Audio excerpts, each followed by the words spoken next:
तो जो high blood sugar है इसको हम डायबिटीज भी कहते हैं और डायबिटीज दो टाइप की होती है, टाइप 1 और टाइप 2। कि 2045 तक जो डायबिटीज से संक्रमित लोगों की जो संख्या है वो 700 मिलियन तक पहुंच जाएगी। अगर आप जो फ्रूट्स ले रहे हैं उनका ग्लाइकेमिक इंडेक्स जो है वो 55 से कम है तो उन फ्रूट्स को आप अपनी डाइट में ले सकते हैं, वो हेल्प करेंगे आपकी ब्लड शुगर को कम करने का भी। तो डायबिटीज के लिए सबसे पहले हम करेंगे एक क्लींसिंग जिसका कि नाम है कपालभाति।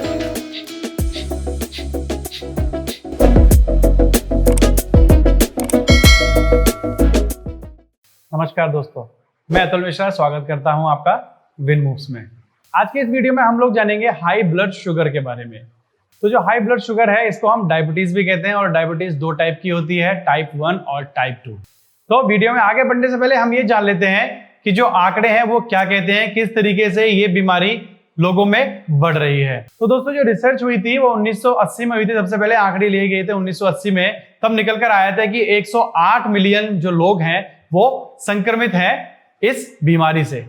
फिर जो दोबारा रिसर्च की गई वो 2014 में जो आंकड़े निकल कर आए वो 108 मिलियन से बढ़कर सीधा 422 मिलियन तक पहुंच गए थे। यानी कि 1980 से लेकर 2014 तक ये जो आंकड़े हैं वो 4 गुना हो गए थे। तो 2019 में जो नए आंकड़े निकल कर आए थे उसमें 422 मिलियन से बढ़कर वो 463 मिलियन हो गए थे। अब बात करते हैं दोस्तों फ्यूचर की, के भविष्य में किस तरीके के आंकड़े बनने की उम्मीद जो है वो लगाई गई है। तो 2030 तक अंदाज लगाया जा रहा है कि ये आंकड़े बढ़कर 578 मिलियन तक पहुंच जाएंगे और 2045 तक ये जो आंकड़े हैं वो 700 मिलियन तक पहुंच जाएंगे। जी हाँ दोस्तों, ये नंबर बहुत बड़ा है कि 2045 तक जो डायबिटीज से संक्रमित लोगों की जो संख्या है वो 700 मिलियन तक पहुंच जाएगी। तो ये काफी घातक होने वाली बीमारी आने वाले समय में। तो आपको जल्दी ही अपनी इस बीमारी का इलाज ढूंढना है और आपको क्या क्या प्रिकॉशंस लेने हैं इस बीमारी से बचने के लिए, ये भी हम आपको बताएंगे। तो जो उपाय हैं उनको आपको जानना है। अगर आपको डायबिटीज है तो आपको ये उपाय करने हैं, अगर आपको डायबिटीज नहीं है तो भी आपको इन सारे उपायों को करना है जिससे कि भविष्य में आप इस बीमारी से संक्रमित ना हो।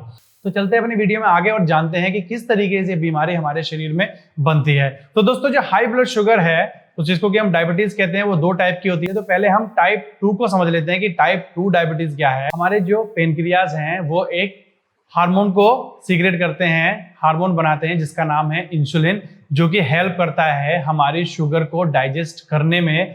तो जिससे क्या होता है कि हमारी शुगर डाइजेस्ट होती है और ब्लड में जो शुगर का लेवल है वो मेंटेन रहता है, वो बढ़ता नहीं है। तो दोस्तों टाइप 2 डायबिटीज में क्या होता है कि हमारे पेनक्रियाज में जो बीटा सेल्स होते हैं वो इंसुलिन के रेजिस्टेंस को बढ़ा देते हैं, जिससे क्या होता है कि हमारे शरीर में इंसुलिन भी बढ़ जाता है और शुगर भी बढ़ जाती है। तो ये टाइप 2 डायबिटीज में होता है। जो मेन रीजन है वो दोस्तों आपका जो लाइफस्टाइल है वो सही नहीं होता है, जिसकी वजह से आपके अंदर ये टाइप 2 डायबिटीज बनने लगती है। तो इसको हम कहीं हद तक कंट्रोल कर सकते हैं अगर आप अपना लाइफस्टाइल सही करें। अब चलते हैं दोस्तों टाइप 1 डायबिटीज की ओर। तो जो टाइप 1 डायबिटीज है वो केवल 10% लोगों में पाई जाती है, क्योंकि ये जो है ऑटो इम्यून डिसीज है वो ज्यादातर आपको बच्चों में पाई जाएगी, यानी कि बहुत छोटी उम्र से ही ये आपके अंदर बन जाती है। इसमें हमारी जो पेनक्रियाज है वो इंसुलिन को बिल्कुल भी नहीं बनाते हैं, इसलिए आपको बाहर से जो इंसुलिन है वो लेनी पड़ती है। जैसे कि आपने लोगों को देखा होगा वो इंसुलिन के इंजेक्शन लेते हैं, पेट पर लगाते हैं। तो ये टाइप 1 डायबिटीज में होता है। कई बार केसेस में ऐसा भी होता है कि अगर आपको टाइप 2 डायबिटीज भी है तो भी आपको इंसुलिन के इंजेक्शन लेने पड़ सकते हैं, बट ये बहुत रेयर केस में होता है। बट अगर आपको टाइप 1 है तो आपको इंसुलिन के इंजेक्शन लेने ही पड़ेंगे, क्योंकि आपकी जो बॉडी है उसमें बिल्कुल भी इंसुलिन नहीं बनता है।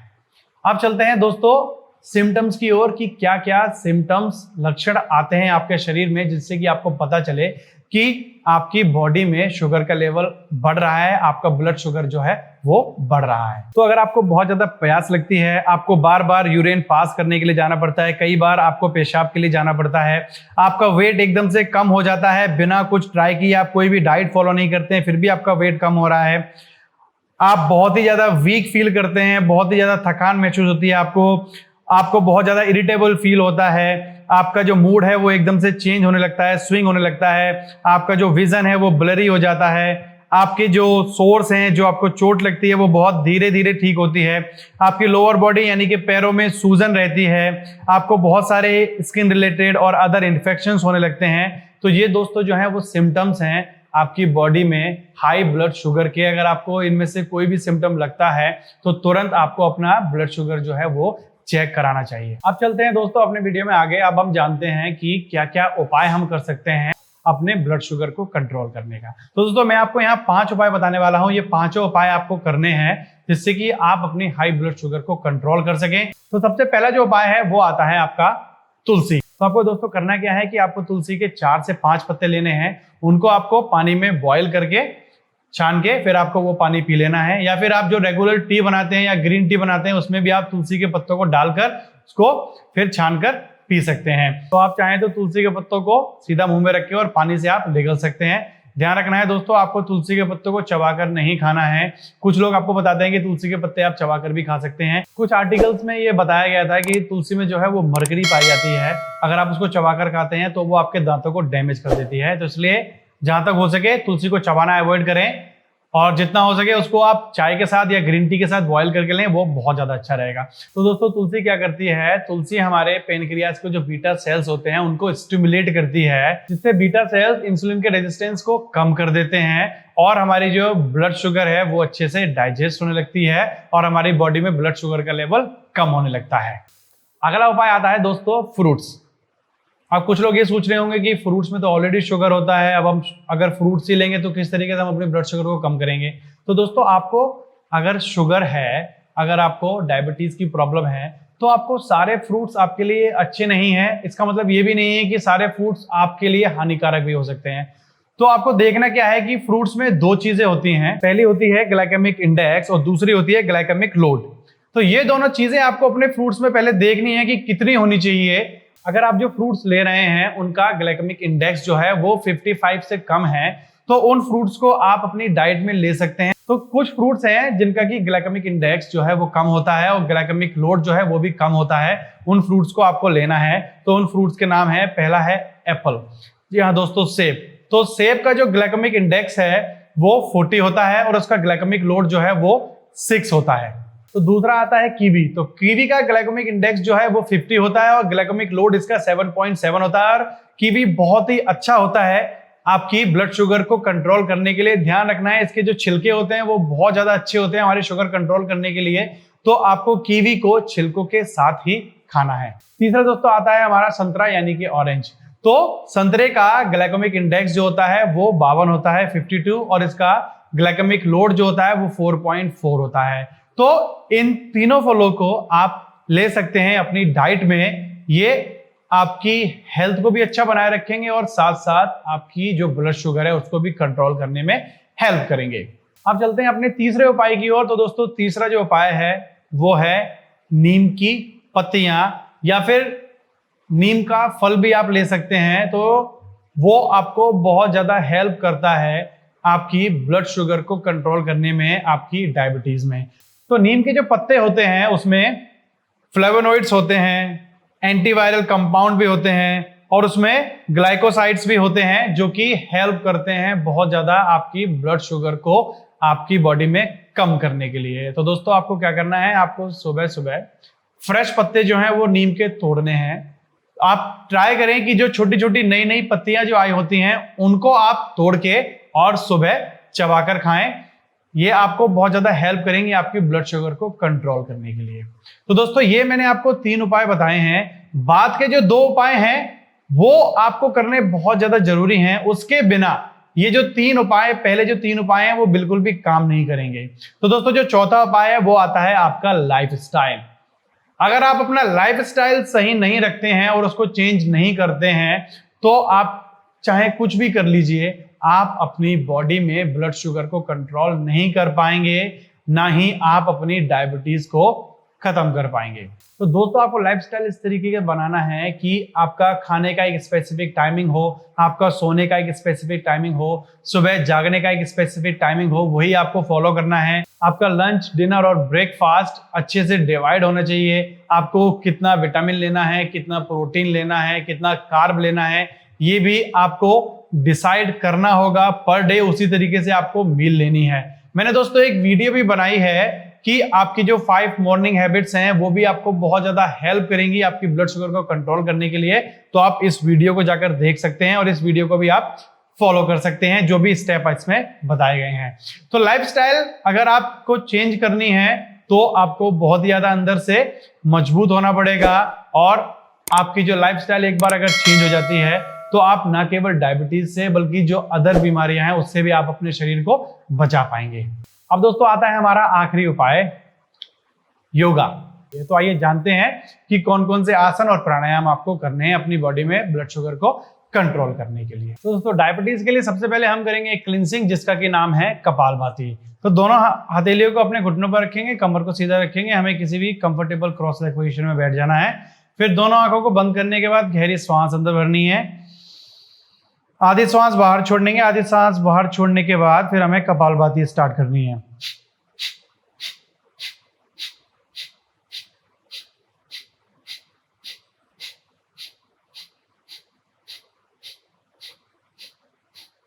तो इस तरीके से आपको कपालभाति के 3 से 4 राउंड या मैक्सिमम 5 राउंड आप कर सकते हैं कपालभाति के।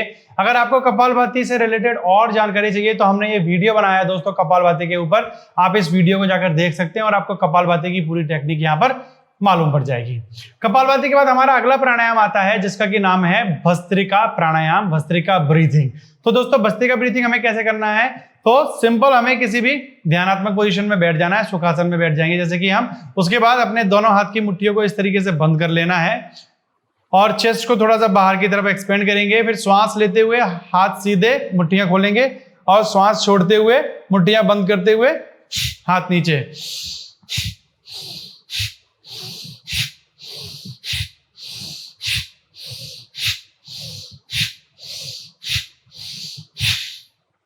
तो इस तरीके से आपको भस्त्रिका प्राणायाम के भी 3 से 5 राउंड करने हैं।